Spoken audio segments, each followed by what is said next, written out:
네, 오늘 사도행전 2장 22절부터 38절까지 말씀을 보게 됩니다. 오늘 제목은 나의 주 예수 그리스도. 네, 오늘 말씀의 주제가 되겠습니다.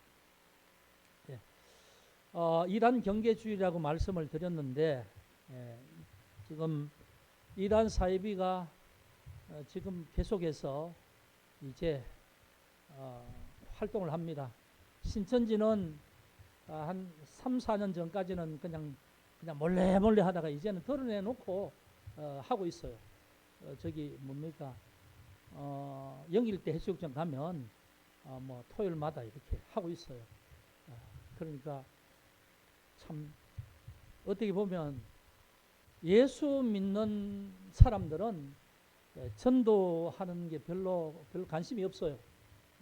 교회들도 큰 교회들이 이런 운동을 좀 해야 될 텐데 큰 교회들이 별로 관심이 없어요.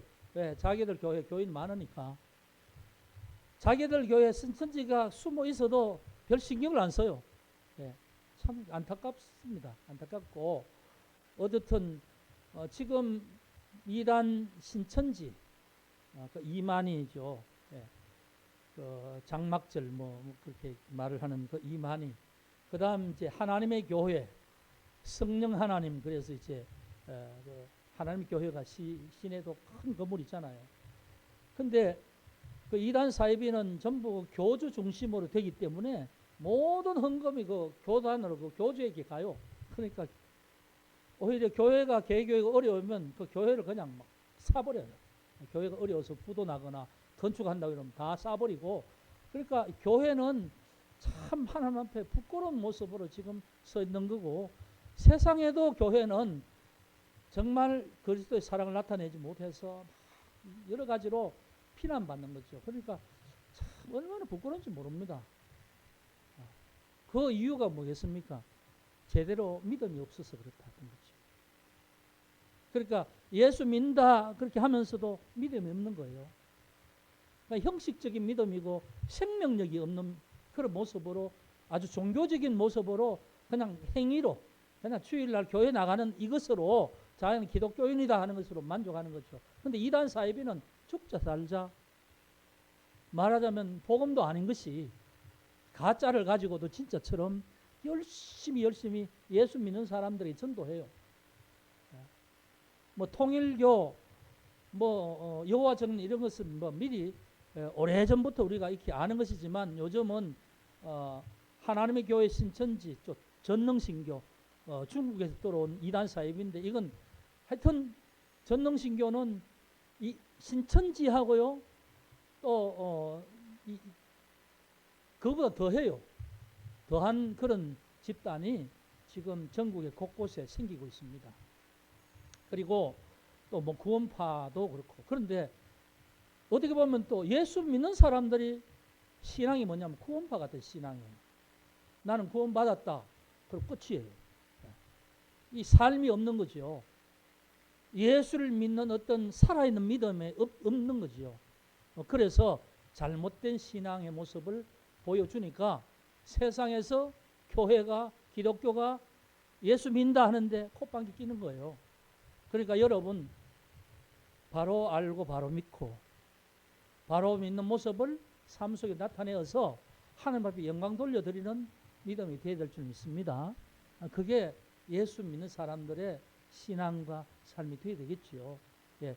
그래서 이제 이단 경계주의를 매년 8월 첫째 주일을 지키는데, 지금까지 이제 지금 이전에는 이단 경계주일의 이단에 대한 말씀을 좀 이렇게 드렸어요.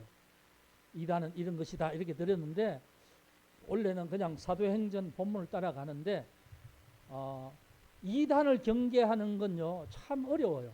왜냐하면 성경을 가지고 이 얘기를 시작하니까, 예수 믿는 사람들이 성경을 가지고 말하니까 저기에는 내가 궁금한 걸 가르쳐 줄 것이다 이런 생각을 하고 따라가는 거예요. 그래서 집중적으로 교육을 받다 보면 성경에 있는 메시지, 전반적인 성경의 메시지가 아니고 성경을 자기 필요한 대로 딱 뽑아놓은 것을 연결해 가지고 그걸 가지고 다 설명을 하는 거예요. 그러면서 나중에 그 최종적으로는 그 재림 예수가 바로 구원자, 진정한 구원자가 자기 교주라는 이런 식으로 연결해 놓는 거예요. 그러니까 성경을 하는 말씀을 받는 게 아니고 성경을 자기 교리를 교육하기 위한 도구로 그냥 사용하는 거예요. 그들은 어떤 성경의 역사도 없어요. 성경의 역사와 성경의 배경, 이 창세기부터 이어져 나오는 이런 어떤 하나님의 메시지의 연결점이 없어요. 그냥 필요한 부분만 딱 발췌해서 하는 거죠. 근데 성경을 잘 모르면 그들의 말에 현혹되어서 가서 하다 보면 그들이 말하는 대로 그들 교주가 진짜 구원자처럼 생각되는지 이제 그게 빠져버리는 거죠. 그래서 여러분 뭔가 성경에 대해서 어려움이 있거나 이해 못하면 자기 교회 담임 목사에게 물어야 돼요. 신앙에 대해서 상담하려면 담임 목사에게 얘기를 해야 돼요. 목사님한테 뭐 이런 거 얘기하기 아니요, 괜찮아요. 그래서 목사가 있는 거지요. 도움이 필요할 때 언제든지 여러분 목사에게 연락을 하세요. 뭐 얘기를 해야만 저도 알고 기도하면서 뭐 상담도 해주고 뭔가 영적으로 뭔가 목회자가 느끼는 부분을 이렇게 치도해 줄 수 있잖아요. 그러니까 그런 방법으로 신앙생활을 하시는 게 유익한 겁니다. 어디 전혀 모르는 데 가서 기도원에 용하다는 기도원에 가서 기도원 원장에게 묻지도 말고 그런 건 잘못된 신앙이에요. 어떻든 그래서 이제 이란 사회비를 경계해야 되는데 이란 사회비 지금도 우후죽순처럼 생기는데 우리는 잘 몰라요. 나중에 무리가 많아지고 문제가 일으켜지면 그제서야 이런 일인데 이게 이단이다 이렇게 되는 거죠. 총회에서 보고 조사해서. 그전에는 몰라요. 그런데 이단을 정말 어떤 이단이 와도 넘어가지 않는 한 가지 방법이 있습니다. 뭐냐 하면 내 신앙 확실히 하면 됩니다. 내 믿음 확실히 하면 돼요. 예수 안에서 구원받았다는 것을 내가 확신하고 있으면 돼요. 그러면 누가 뭐라고 그래도 내가 구원받았음을 내가 확신하고 있는데 내가 하나님께서 실제적으로 우리에게 마음의 감동으로 주신 말씀을 내가 믿고 있는데 뭐 어떤 이단이 나를 넘어뜨리겠어요. 그러니까 이단이 뭐가 이단이다 이런 것보다는 진짜 중요한 것은 내가 바른 복음 위에서 바른 신앙으로 살면 되는 거예요. 그러면 뭐가 얘기하는 한마디가 딱 들어오면 이게 잘못됐다는 게 느껴져요. 알게 됩니다. 왜? 내가 바로 믿고 있는데. 그래서 오늘 이제 이 말씀은 사도행전의 이 강해를 연결되는 말씀이기도 하지만 오늘 이 말씀이 가장 중요한 말씀이에요. 오늘 말씀을 여러분 보시면서 제가 몇 곳에 저를 말씀드릴 텐데 거기 여러분 혹시 연필 있으면 동그라미를 자기 성경 같으면 표시를 해 놓으세요. 22절부터 24절까지 제가 오늘 그 말씀 중심으로 말씀을 드릴 겁니다. 그리고 32절 34절 36절 34절이 아니고 36절입니다.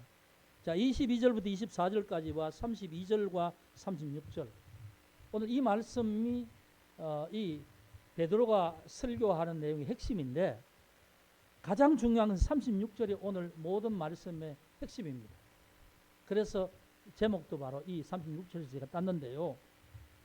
오늘 말씀을 이제 쭉 보시면 그 앞에 이제 말씀 이제 2장 1절부터 처음으로 예수님 약속하신 성령이 120명이 기도하는 사람에게 내려온 모습이잖아요. 소리가 들리고 불의 혀 같은 모습이 보이고 하면서 처음 제3위 성령 하나님이 하나님 보내신 그 하나님의 뜻에 따라서 모인 120명에게 내려왔다는 말이에요. 내려와서 그들 각자가 성령 충만함을 받고 뭔가 말을 하는데 입이 지금까지 하던 말이 아니라 이상한 말들이 120명 각자에게 말이 나오는 거예요. 뭐 우리가 말하면 샬라샬라 이런 말이 나오는 거죠. 자기는 한 번도 배워보지 못한 말이 자기 입을 통해서 막 나오는 거예요. 120명에게. 그래서 그들이 이제 그 다락방에서 있던 곳에 나와서 순례자들이 모여서 오순절 제사를 드리기 위해서 모이는 광장, 성전 앞에 광장에 가서 사람들 앞에 말하기 시작하는 거예요. 말하니까 그 사람들이 하는 말이 전부 외국어인 거예요. 그 앞에 보면 15국에서 온 사람들이 그 말을 들으면서 하는 말이 저 사람들이 갈릴리 시골 사람인데 교육을 받은 사람도 아닌데 저들이 어떻게 우리의 말을 하는가? 이렇게 되는 거죠. 그런 말을 하면서 신기하고 어떤 사람들은 정말 이게 어찌된 일이냐 뭐 그러면서 그렇게 이제 자기 나라 말을 듣는데 어떤 사람들은 조롱하면서 또 아침부터 술 취해서 주정을 부르네. 할 일이 없어서 아침부터 술 먹고 주정 부르냐? 이제 이렇게 조롱하는 사람들이 있는 거죠. 그러니까 베드로가 그 사람들 앞에서 서서 이제 말합니다. 아침 9시도 안 됐는데 술 먹었겠는가? 술 먹은 것이 아니고 우리가 지금 말하는 이 모든 상황은 구약의 요엘 선지자가 말씀한 것처럼 내 영을 남종과 여종에게 말세에 부어주겠다는 그 말씀이 오늘 우리에게 임한 것이다. 이게 설명하는 거죠. 그러니까 술 취한 것으로 여기지 말라는 겁니다. 그리고 그런 말을 하면서 이제 21절인지 주의 이름을 부르는 자들에게는 구원을 받으리라. 그러면서 21절을 말하고 이어서 이제 이스라엘 사람들아 내 말을 들어라 하면서 이제 말씀하는데 22절부터 24절까지를 말하는 겁니다. 근데 이 말씀이 뭐냐 하면 이 말씀이 복음이죠. 복음. 이 22절부터 24절까지는 사복음서죠. 사복음서의 핵심을 얘기하는 거예요. 자, 봅시다. 이스라엘 사람들아 이 말을 들으라. 너희도 아는 바와 같이 너희도 다 안다. 왜? 보고 들었으니까. 하나님께서 나사렛 예수로 큰 권능과 기사와 표적을 너희 가운데서 베풀었다. 그렇죠?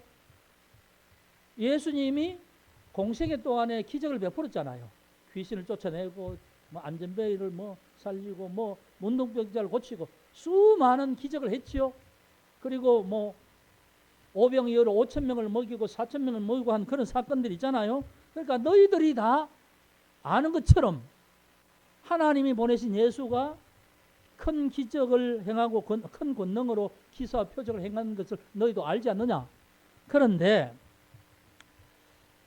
그것을 통해서 너희 앞에서 예수가 바로 하나님 보낸 구세주라는 것을 너희에게 증언했다. 요한복음 말씀이 그거죠. 예수님이 생명의 떡을 말씀하면서 오병이어를 말씀하면서 나를 믿는 자는 죽어도 살겠다. 뭐 이런 죽음을 살린 부활의 그 말씀을 하고 나는 하늘에서 오는 생명의 떡이라 나를 먹는 자는 살겠고 계속 이런 말씀을 했잖아요. 그러니까 오늘 이 말씀이 그 기사와 표적으로 너희 앞에서 예수 자신이 그리스도라는 것을 증언하셨다. 그런데 23절에는 그가 하나님께서 정하신 뜻과 미리 아신 대로 내준 바 되었거늘 예수님께서 이제 6월절 양으로 오셔서 죽어야 된다는 사실을 자신도 알잖아요. 자기를 죽음에 내줘야 된다는 사실도 알죠. 그런데 가룟 유다가 이제 배반해서 어떻게 되냐면 그 대제사장들에게 고발당하고 그들을 잡아서 로마 그 총독에게 보내서 살인 사형 언도를 받죠. 그래서 십자가에 죽잖아요. 예수님은 죽기로 작정되어서 자기 스스로 죽는 걸 알고 내어주는데 그런데 예수님을 법이 없는 자에게 여기 보면 마지막에 그렇게 말하죠. 너희가 법 없는 자의 손들을 빌려 못 박아 죽였다 이러죠. 법 없는 자들의 손을 빌려 못 박아 죽였다. 법 없는 자들이 뭐겠어요? 법이 뭐겠어요? 율법 없는 자 아닙니까? 누구를 말하겠어요? 빌레도를 말하죠. 빌레도. 그러니까 지금 대제사장들 죽이려고 작정하고 누명을 덮어 씌워서 고발하고 해서 빌레도에게 넘겨줬잖아요.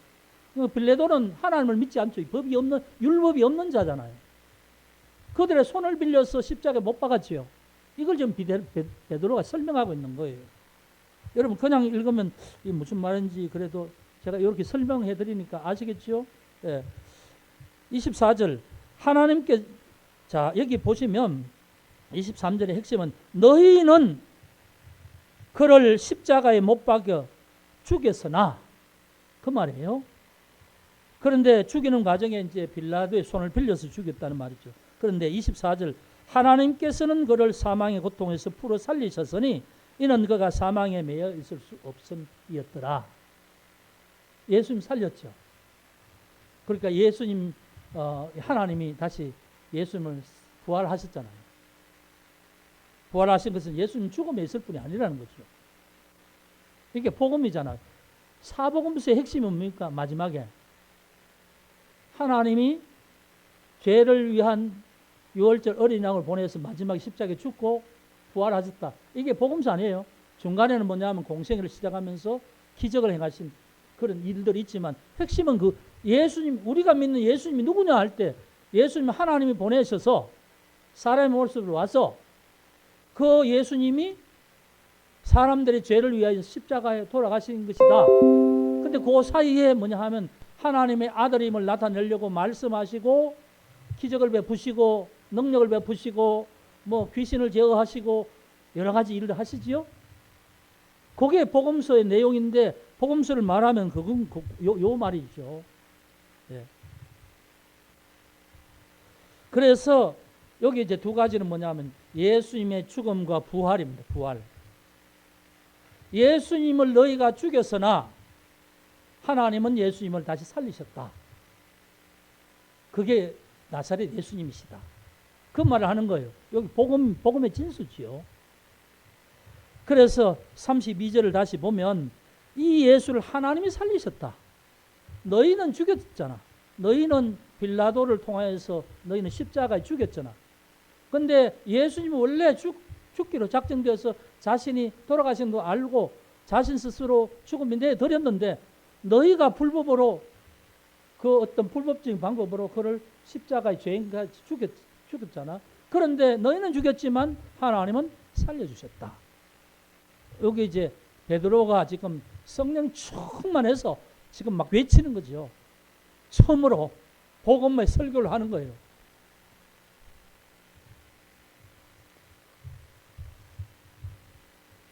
자, 그래서 이제 32절에 말씀을 하고 36절에 그런즉 이스라엘 온 집은 확실히 알지니 너희가 십자가에 못 박은 이 예수를 하나님이 주와 그리스도가 되게 하셨느니라.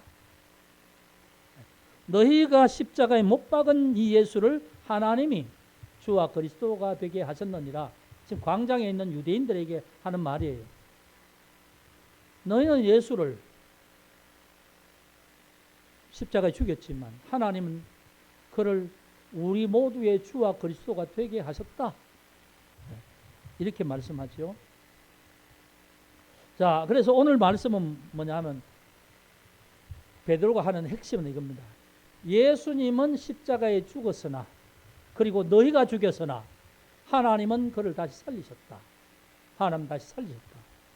이게 우리가 믿는 신앙의 핵심이에요. 여러분, 기독교 신앙은 십자가와 부활 빼고는 기독교 신앙이 성립될 수가 없어요. 그래서 우리가 고난주간과 부활주의를 큰 의미를 두고 지키면서 고백하면서 기뻐하는 거예요.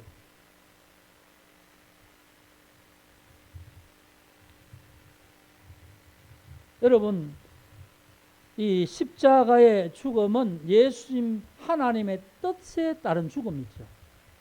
그런데 그 과정에는 법이 없는 자들의 손으로 십자가에 못 박게 하신 것이요. 그러니까 하나님의 모든 일은 그렇습니다. 어떻게 보면 참 억울한 것 같은데 억울한 것을 통해서 하나님께서 그 일을 통해서 오히려 반전시키는 역사가 있죠. 그래서 우리가 권력에 대해서 비굴하지 않고 하나님 앞에 우리가 늘 우리의 마음을 조아려야 되는 이유가 거기 있습니다. 하나님이 주권자라 하잖아요. 하나님이 역사의 주관자라 하지 않습니까? 하나님이 지금도 하나님 뜻 안에서 다스리고 있다고 섭리하신다고 하잖아요. 그걸 믿는다면, 그걸 내가 고백한다면 하나님 뜻이 무엇인지를 우리가 늘 기억하면서 살아야 될 줄 믿습니다. 이것이 오늘을 살아가는 우리가 예수님이 십자가에 죽었지만 다시 하나님이 살리셨다는 이 사실을 통하여서 이것을 우리가 알게 되는 거죠. 자, 그러면 오늘 제 핵심을 말씀드립니다. 36절에 그런즉 이스라엘 온 집은 확실히 알지니 너희가 이 십자가에 못 박은 예수를 하나님이 주와 그리스도가 되게 하셨다. 이렇게 말씀하죠. 이게 사도행전 2장의 핵심이기도 하지만 사실은 모든 신앙의 핵심이 바로 이겁니다. 예수를, 십자가에 죽으신 예수를 하나님은 우리의 주와 그리스도가 되게 하셨다. 그래서 오늘 제목을 나의 주 예수 그리스도, 나의 주 나의 그리스도, 그가 누구냐? 예수님이시다. 이 고백이 되어야 된다는 거죠. 그러면 우리가 생각할 겁니다. 우리가 뭐 늘 우리 주 예수 그리스도 말을 하니까 아마 이 의미에 대한 분명한 이해를 못 하시는 분이 있을 거예요. 제가 이 설교를 이제 준비를 하면서 보니까 이 설교를 한 기억이 있어요. 이게 5년 전입니다. 5년 전. 2018년도에 이 말씀을 제가 한번 말씀드렸어요. 그 기억하세요, 혹시? 우리 김민경 집사님 그때 이 설교를 들은 기억이 없을 테고. 이 설교 들은 기억이 있어요? 네, 잘하셨어요. 잊어버려야 제가 또 똑같은 내용이라도 말씀드리죠. 네, 주와 그리스도라는 게 참 중요한 겁니다. 이게 우리가 예수 믿지만 잘 구별하지 못하고 이게 뭔가 잘 몰라요. 그런데 그리스도란 말은요, 구원자라는 말이에요. 메시아. 우리가 말하는 세비어. 구원자라는 말이죠. 네. 이건 뭐냐면 과거에 예수님께서 우리를 위해서 하신 일이에요. 자, 예수가 오시기 전에 우리는 죄인이었죠. 하나님 앞에 우리의 죄를 우리 자신이 심판받을 대상이고, 그러면 우리는 지옥으로 갈 운명이잖아요. 그렇죠? 그런 우리에게 예수님이 이 땅에 오심으로 십자가를 지심으로 모든 사람에게 죄가 용서받을 수 있는 길이 열려진 거지요. 그런데 그 예수를 나의 예수님으로, 나의 그리스도로 믿는다는 건 뭐냐면 예수님의 과거 십자가의 사건이 나의 죄를 해결하신 것이다. 이렇게 고백하는 거죠. 예수 처음 믿을 때 고백하는 사람, 고백하는 거예요. 처음 믿을 때. 나는 죄인이지만 예수께서 나의 죄를 지시고 십자가에 돌아가셨습니다. 이제 나는 그것을 믿습니다. 고백하는 거예요. 그러면 그 순간에 예수의 영이 들어오셔서, 성령이 오셔서 내가 죄인이었는데 십자가를 통하여서 그것이 대속됐다는 것을 내 영혼 속에 그것을 각인시켜 주시는 거죠. 그래서 믿어지는 거예요. 그래서 이제 지옥 갈 일이 없는 하나님의 자녀의 신분이 바뀐 거예요. 그게 뭐냐면 그리스도예요. 나의 그리스도란 말은 과거에 한 번 있는 거지. 과거에 한 번. 내가 심판받을 죄인에서 하나님 자녀가 되는 것. 그것이 뭐냐면 하나님 앞에 지은 죄를 다 용서받음으로 그 모든 문제가 해결되는 거죠. 그게 구원자예요. 구원자. 나의 그리스도라는 말, 그 말이에요. 그건 과거에 이루어진 거예요. 그럼 이제 두 번째, 나의 주라는 말이죠. 주, 로드. 주권자란 말이죠. 주인이란 말이죠. 나는 그의 자녀란 말이고 그의 백성이란 말입니다. 이해가 되세요? 그러면 이 말은 뭐냐 하면, 자, 예수 믿고 예수가 우리의 영혼 속에 들어오시고 성령이 오신 이후에 하나님의 자녀가 됐으면 나는 삼일째 하나님의 은혜 안에 사는 존재지요. 그러면 하나님이 나의 아버지가 되시고 예수님이 나의 주인이 되시고 성령이 언제나 나를 보호하시는 영으로 나를 이끌어 가시고 그 가운데 내가 살아간다는 말이에요. 그러면 나의 주라는 말은 뭐냐 하면 구원받은 자가 살아가는 삶의 모든 부분에 이게 고백이 되면 삶의 가치관이 달라진다는 거죠. 내가 주인이 아니고 나는 뭐예요? 그의 자녀잖아요. 그의 백성이잖아요. 그러니까 이것은 과거형이 아닙니다. 구원받은 이후에 매일 언제 하나님 앞에 갈 때까지 예수님은 언제나 나의 주인이에요.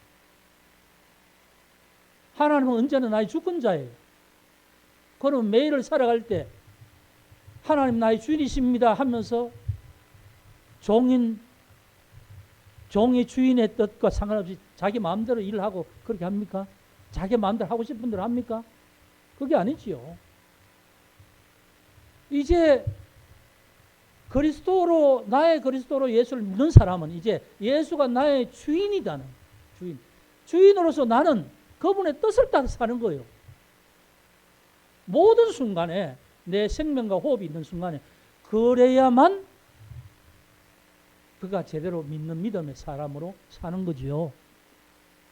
그렇지 않으면 절름발이 신앙이에요. 우리 성도들 중에 거의 대다수가 거의 90%가 예수는 나의 그리스도란 말은 믿는 것 같아요.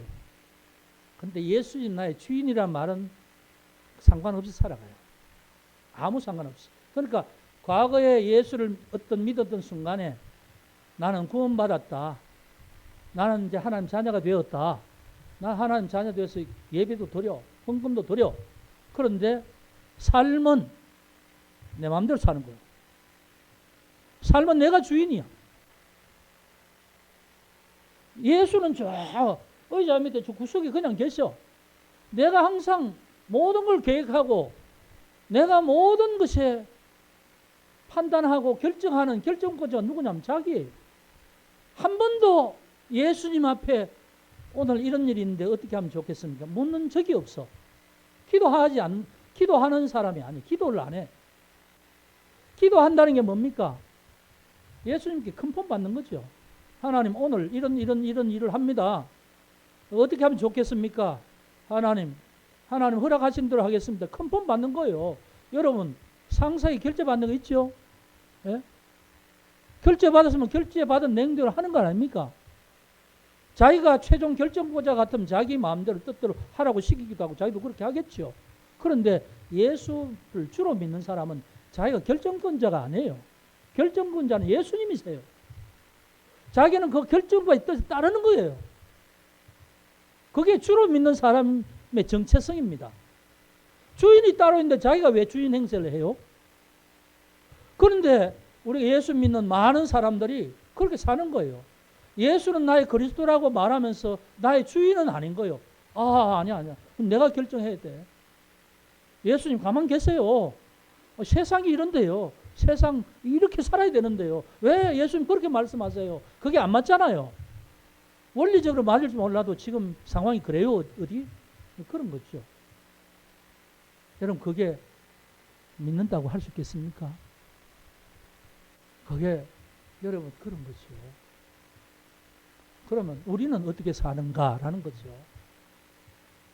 우리는 우리의 삶의 모든 일들을 어떻게 예수님 앞에 큰품 맞는가요? 기도하고 결제를 올리는 거죠. 그게 뭡니까? 이런 상황이 놓였는데 어떻게 하면 좋겠습니까? 지혜를 주시고 해야 할 바를 하게 하시고 제가 하지 못하는 것은 살아계신 하나님이 어떤 방법으로 역사하든지 개입하여 주셔서 하나님 뜻을 이루게 하여 주옵소서. 하나님 뜻은 선합니다. 그런 거지요. 그게 주인으로 섬기는 자가 하는 삶의 태도라는 겁니다. 이게 구분이 안 되면 그냥 아무 생각 없이 살아가는 거죠. 아무 생각 없이. 여러분 그래서 예수는 나의 그리스도. 여러분 고백합니까? 예수가 나의 그리스도 고백합니까? 고백이 됩니까? 이건 과거에 구원받은 것이죠. 하나님의 자녀로서 내 신분의 정체성이 바뀐 거죠. 그런데 이제는 정체성이 바뀐 삶을 살아가는 매일매일의 삶에서 나의 가치관이 내가 모든 걸 결정하는 것이 아니고 하나님의 결정하신 대로 예수님의 뜻을 따라 나는 순종하는 사람이다. 그게 뭐냐 하면 예수님 나의 주인이십니다 하는 거지요. 그래서 우리가 우리 신앙, 우리 각자의 스스로의 신앙이 어떤가라는 거죠. 오늘 분명히 그렇지 않습니까? 너희는 십자가에 못 박은 예수를 하나님이 주와 그리스도로 그리스도가 되게 하셨다 이렇게 말씀하죠. 그래서 우리가 믿는 신앙은 기본적으로 예수를 믿는다 할 때에 복음서의 내용의 핵심이 뭐냐 하면 예수가 십자가에 돌아가시고 나를 위해서 돌아가셨고 하나님은 예수님은 다시 부활하셨다. 부활이 첫 열매가 되셨다. 이게 복음서의 결론이죠. 사복음서의 결론 아닙니까? 그리고 요한복음은 예수가 그리스도 되심. 이걸 특별히 말하잖아요. 요한복음을 계속 제가 설명할 때. 그래서 예수가 하나님의 아들 그리스도를 믿어야 생명을 얻는 거지요. 구원을 받는 거지요. 그걸 요한복음이 계속 얘기를 하고 있고 사복음서 전체를 보면 이게 이제 핵심되는 거죠. 십자가에 너희는 십자가에 죽였으나 하나님 다시 살리셨다. 십자가 죽음과 부활 이게 믿음의 두 기둥이고요. 그 다음에 오늘 살아가는 신앙의 삶의 태도에는 예수는 그리스도라는 것은 과거에 이루어진 일이고 물론 지금도 그 고백은 유효하지만 그러나 중요한 것은 예수는 나의 주라 하는 이 고백 안에서 살아가는 삶의 태도라는 거죠. 여러분 이것이 바로 오늘 본문의 핵심 내용입니다. 그러면 이렇게 여러분 예수님을 나의 주님이시다 라는 그 삶이 과연 어떤 삶이냐는 거죠. 어떤 삶이냐. 예수님을 주로 인정한다는 삶이 어떤 삶이냐라는 거죠. 제가 한 두 가지 얘기를 말씀드리고 오늘 결론을 맺으려고 합니다. 지금 한동대 총장님이 최도성 장로님이시지? 최도성 장로님. 작년 봄에 제3대 총장으로 부임을 하셨는데 기독교 방송에서 대담 프로그램을 한 것을 제가 본 적이 있어요. 그 최도성 총장님이 총장 취임을 하고 이제 이렇게 기독교 채널 그게 제가 기억이 잘 안 나는데요. 어쨌든 그 총장님을 모시고 대담자가 이제 두 사람이 총장님하고 대화를 하면서 그렇게 하는데 한동대 총장님을 취임하셔서 지금 가장 기억에 남는 어떤 그런 일들 중에 하나만 말씀해 주세요. 이렇게 이제 얘기를 하니까 이 최도승 총장님이 이런 말을 했어요. 그런 말씀을 하니까 제가 한 가지 얘기를 드리겠는데 얼마 전에 제가 총장을 취임하고 나서 제가 아시는 분과 식사를 하게 됐는데 그분도 물론 예수를 믿는 분인데 그분하고 대화를 나누다 그런 얘기를 했다는 거예요. 이제 최도승 총장님과 함께 식사하는 그분이 이제 얘기를 하시면서 자기의 딸이 한동대를 졸업하고 의전원 있죠. 의전원. 의사가 되는 코스로 그렇게 입학해서 공부를 하는데 의대가 공부가 보통 많은 게 아니잖아요. 그래서 이제 매주 시험을 치는 거예요. 매주 시험을 치는데 어렵죠.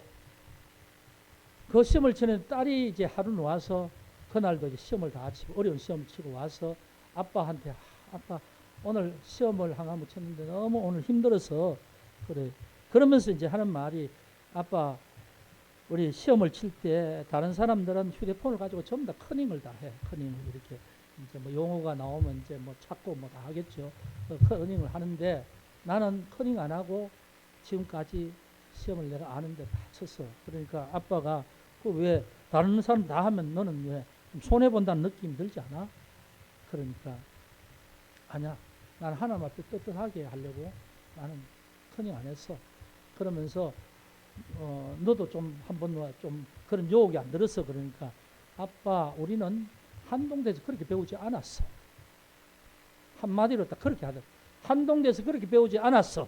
그래서 나는 모든 사람이 다 커닝해도 나는 커닝하지 않고 정직하게 쳤어. 하나님 앞에 떳떳해. 이런 얘기를 아빠한테 하더라고. 한동대 총장님에게 그 얘기를 한 거죠. 식사하면서 하면서 자기는 그 순간에 가슴이 뭉클했대요. 한동대에서 뭐 한동대라고 다 아이가 다 예수를 잘 믿는 아이는 아니에요. 안 믿는 아이가 들어오는 입학하는 그런 학생도 있지요. 그런데 그 장로님의 딸은 이제 그렇게 한동대에서 배워서 나는 지금도 정직하게 시험을 친다는 거예요. 근데 지금도 한동대 그 시험을 치면 교수들 시험지만 주고 그냥 나간대요. 나가면 아이들 그냥 알아서 시험을 치는 거예요. 시험을 치는데 뭐 과목하고 뭐 이렇게 문항 그다음에 학번 적고 이름 적고 하는데 그 밑에다가 지금도 그런 게 있는가 모르겠어요. 내가 시험지에 보니까 나는 하나님 앞에 정직하게 이 시험을 치르겠습니다 하고 사인을 하는 데가 있다고 그래요. 그 밑에 딱 그 한 줄 있어요. 사인을 하고 자기가 그냥 치는 거예요.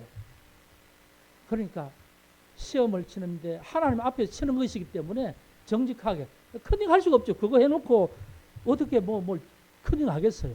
그러니까 그 문화가 개교 이래로 정착이 되어 와서 한동대 애들이 가지는 그 학교에 뭐냐 정직이라는 학풍이 있어요. 정직하다는 거. 하나님 앞에 부끄럽지 않는 모습으로. 여러분 그게 쉽겠습니까? 쉽지 않아요. 그게 하나님을 주로 섬기는 자의 삶의 태도라는 거죠.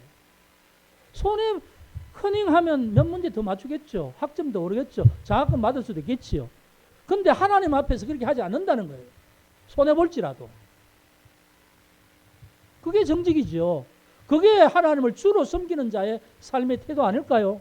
여러분 세상 일을 하면서 내가 분명히 손해보는데 손해봄에도 불구하고 하나님을 믿기 때문에 나는 그렇게 하지 않는다. 그런 결정해 보신 적 있습니까? 쉽지 않아요. 제가 그런 순간이 오더라도 막 마음이 갈등이 올 거예요. 한동안에요. 그런 생각이 드는 거예요. 우리가 교회를 뭐 짓지도 못하고 뭐 계속 그냥 현상 유지함으로 이렇게 하니까 하나님 앞에 참 기도하면서 우리는 돈이 있으면 진짜 잘 쓸 텐데 이런 생각을 하는 거예요.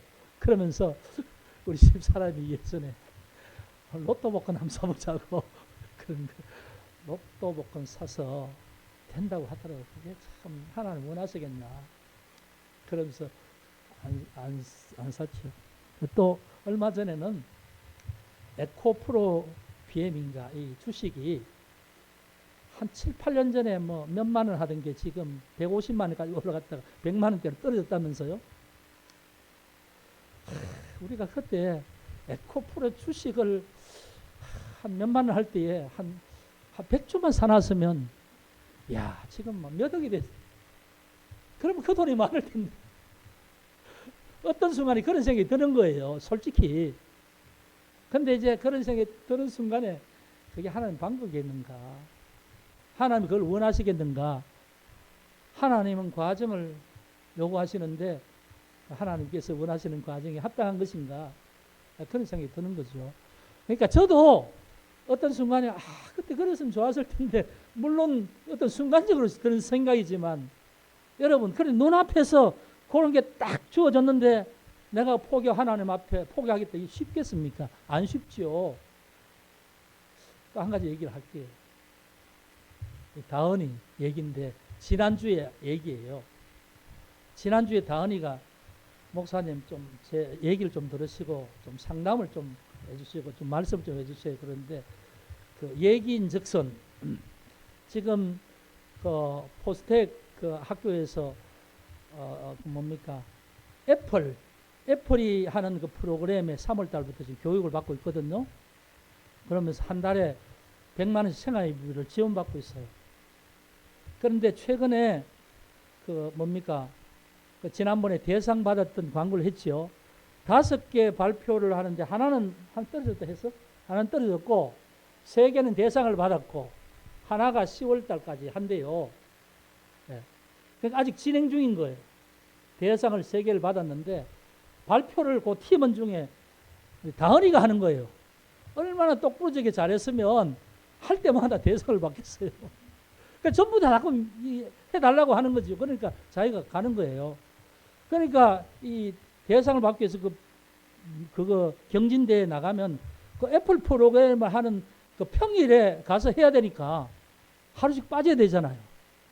그래서 지난 8월 달에, 7월 달에는 2번을 빠졌고, 지난 목요일 1번 해야 되는데 또 자기가 해야 된대요.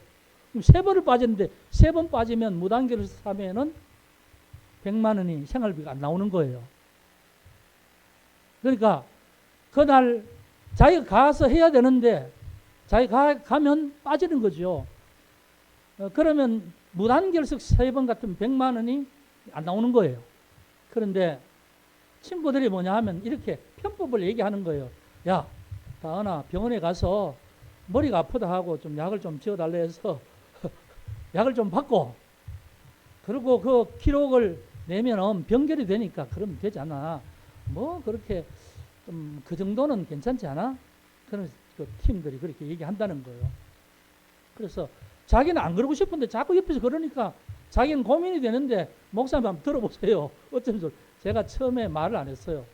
왜냐하면 거기 여러 사람이 있어서 제가 딱 말을 하면 목사님이니까 저런 말씀 쉽게 하신다 이럴 수 있을 것 같아서 말을 안 하고 계속 듣고 있었어요. 그 옆에서 뭐 이런 말도 하고, 야, 너 병원에 가서 그렇게 해도 괜찮을 것 같은데, 또 한쪽에서는 그러면 안 되지. 어떻게 그래? 이런 말. 근데요, 옆에서 하는 사람들은 쉽게 얘기할 수 있지만 자기는 생활비잖아요. 100만 원. 생활비가 있어야 뭐 그달 집세도 내고 뭐 할 것 아닙니까? 그러니까 고민하는 거죠. 자꾸 옆에서 그렇게 얘기하는데 자기는 아니라는 거죠. 근데 목사님 생각 어떠십니까? 그러는 거 제가 가만히 있었어요. 가만히 있으니까 이 얘기 저 얘기 다 하다가 결론이, 야, 하나님 앞에 맡기고 한번 바로 한번 그 병결로 하지 말고 무단결석으로 해서 한번 해봐. 그럼 하나님이 어떻게 역사하실지 우리가 그걸 한번 보게 되는 거지. 그러면서 이제 얘기를 하면서 제가 결론을 그렇게 내렸어요. 그래, 다은아, 100만 원 큰 돈이지. 그걸 우리가 받기 위해서 편법을 할 수 있는데, 그런데 네가 하나님 앞에 이건 아니라고 생각하면 그건 맞는 거지. 네가 하나님께서 그걸 원하지 않으신가 보는데, 그러니까 하나님께서 너에게 그런 마음을 주셨으면 하나님이 어떤 방법이 또 계실 거야. 그 친구들한테 말해. 나는 무단결석으로 난 100만 원 포기하겠다고 얘기해. 그렇게 얘기를 했어요. 그래서 하나님이 어떤 방법인데 역사하실 거야. 제가 그런 얘기를 하고요. 한번 보자. 하나님 어떻게 하실지. 그렇게 얘기를 하고 이제 지나갔죠. 여러분, 쉽겠어요? 자, 편법을 할 수 있는 방법이 있어요. 편법을 하면 100만 원 벌어요. 100만 원을 안 받고 편법을 하지 않고 그 규칙대로 내가 100만 원 포기하고 내가 할 일을 하겠다. 할 수 있겠습니까? 어때요, 여러분? 이게 쉬운 거 아닙니다. 내가 뭐 여기 있는 다은이를 막 띄워주려고 그런 게 아니고 기특해요. 목사로서. 여러분, 저는 참 보면 교인들이 만약에 이렇게 하면 이렇게 하십시오, 저렇게 하십시오. 말하기가 참 힘들지 몰라요. 목사님이니까 쉽게 얘기하겠지요. 그렇게 말할 수 있잖아요. 그러고 나서 편법을 다 해서 그렇게 할 수 있잖아요. 그러니까 말을 쉽게 못해요. 각자의 신앙대로 해야 되는 거지요. 각자의 신앙대로. 나는 100만 원 포기 못하겠어. 그럼 편법을 사용하는 거고, 나는 100만 원 포기하더라도 하나님 앞에, 여러분, 우리가 신앙생활 할 때 어떻게 해야 될까? 뭐 여러 가지 말이 많지만 한 가지 원칙이 딱 있습니다. 하나님이 주님이라고 생각하면서 살면 그게 정답이에요. 그래서 예수님이라면 어떻게 하실까라는 책이 있죠. 네, 예수님이라면 어떻게 하실까? 만약에 갑자기 길을 걸어가는데 사고가 난 사람이 있어. 그걸 지나치는 제사장도 있고, 그런데 만약 예수님이 그 자리에 있었다면 만약에 사고가 나 다친 사람이 있거나 연세 많아서 막 갑자기 막 이렇게 쓰러지는 분이 있으면 예수님이라면 어떻게 하실까? 그렇게 생각한다면 왜 요즘 그렇잖아요. 뭐 어디 애들에게 뭐 잘못하는데 뭐 개입하다 보면 봉변 당할까봐 그냥 피하고 가. 뭐 그냥 내일 아니면 그냥 가. 세상 사람들은 다 그렇게 하지요. 그런데 예수님이라면 어떻게 하실까? 버려도 가실까요? 예수님이 뭘 원하시는지를 생각하고 산다면 그게 정답인 거예요. 왜? 예수 믿기 때문에. 안 믿는 사람은 자기 마음대로 살을 수 있어요. 근데 나는 예수 믿기 때문에 예수님이 뭘 원하실까? 예수님이 원하시는 뜻대로 나는 그렇게 행동하는 게 예수님을 주인이라고 모시는 사람, 그 예수님을 주인으로 모시는 백성으로서 해야 될 행동인 거죠. 행동. 여러분, 그게 해답인 거죠. 제가 앞에서 두 가지 예를 들었지만 보통 우리가 세상적인 사고를 가지고는 절대로 그렇게 못합니다. 절대로. 그런데 예수님이 주인이시고 예수님이 모든 걸 보고 계신다 생각하면 할 수 있는 태도가 그런 태도지요. 그런데요, 더 놀라운 사실은 다음에도 이거 되나? 마이크 되나? 마이크? 그 이후에 되어진 얘기를 간단하게 얘기를 좀 해주세요. 빨리 시간 가. 그게 시상식을 가는 거였는데 제가 팀원들한테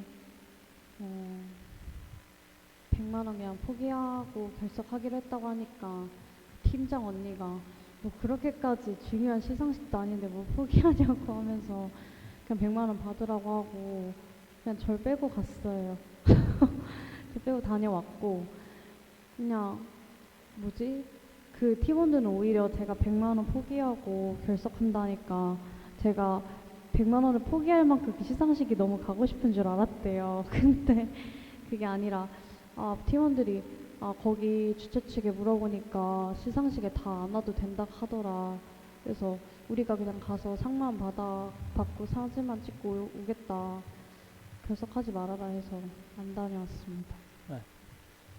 얘는 신앙 자기의 양심대로 얘기를 했더니 그 친구들이 야 너는 그래 빠지면 100만 원 못 받는 너는 오지 말고 우리가 대신해서 가서 갔다 올게 하고 그렇게 된 거예요. 그러니까 손해본 게 하나도 없잖아요. 그 다른 친구들은 야 정다은이가 믿는 하나님이 참 진짜 하나님이신가 보다 그런 생각을 했겠지요. 네, 그런 겁니다. 하나님은 그 친구들을 감동시켜서 그렇게 한 거지요. 여러분, 하나님의 응답은요, 뭔가 결정을 해야 응답이 나는 거예요. 내가 이렇게 손해보고 뭘 하겠다 할 때에, 그 다음에 하나님이 그 다음 방법을 하는 거예요. 내가 계산 다 하고 하면 한 절대로 역사 안 하십니다. 그게 주인으로 모시는 신앙이에요. 오늘 핵심입니다. 오늘 핵심의 베드로의 설교는 성령 충만함으로 말하는 설교인데 유대인들이 하는 설교지요. 너희는 예수를 십자가에 죽였으나 하나님 그를 살리셨다. 그리고 하나님이 그를 살리셔서 그를 우리 모두의 주와 그리스도가 되게 하셨다. 그러니까 우리는 뭘 해야 되겠어요? 예수를 주와 그리스도로 믿는 거죠. 믿고 사는 거죠. 그 삶이 뭡니까? 그리스도는 고백하는 것으로 끝나지만 주로 사는 것은 날마다 삶 속에서 행동을 결정해야 될 태도예요. 내가 무엇을 해야 하나님 기뻐하실까? 무엇을 해야 예수님이 주인으로서 주님의 뜻이 이루어질까? 이걸 생각하면서 행동하는 거예요. 그 책임감이 따르는 거죠. 그러니까 예수 믿는 사람은 그냥 잘못 행동하면 안 되는 거예요. 말 잘못하면 안 되는 거예요. 네. 늘 어느 상황이든지 예수님이 원하시는 게 뭘까 하는 것을 늘 자기가 신경 쓰고 어떤 상황이든지 내가 도와줘야 될 것, 내가 사랑을 베풀어야 될 것, 내가 뭘 해야 될 것, 이걸 늘 상황 속에서 느끼면서 살아가는 것이 진짜 예수 믿는 사람의 삶인 줄 믿으시기 바랍니다. 여러분도 다 그런 삶으로 하나님 앞에 영광 돌릴 수 있기를 주의 이름으로 축복합니다. 기도하겠습니다. 아버지 하나님 감사합니다. 오늘 우리에게 믿음의 복을 주시고 참으로 베드로의 설교를 통해서 예수님이 나의 그리스도, 나의 주되심을 확실히 알게 하시니 감사합니다. 이미 우리는 예수를 나의 그리스도로 고백한 사람들입니다. 그러나 이제부터는 예수가 나의 주라는 고백으로 모든 삶에 있어서 모든 주권이 하나님이시고 예수님이 결정권자이시며 우리의 삶을 늘 그분 앞에서 허락받고 그분 뜻에 합당한 대로 행동해야 될 책임이 있다는 사실을 깨닫게 하여 주셔서 정말 주의 백성다운 삶이 되게 하여 주옵소서. 아버지 하나님, 오늘 또 우리를 폭염 가운데 지켜주셨고 우리가 참으로 하나님의 영광 위에 살아가게 하옵소서. 예수 그리스도 이름으로 기도합니다. 아멘.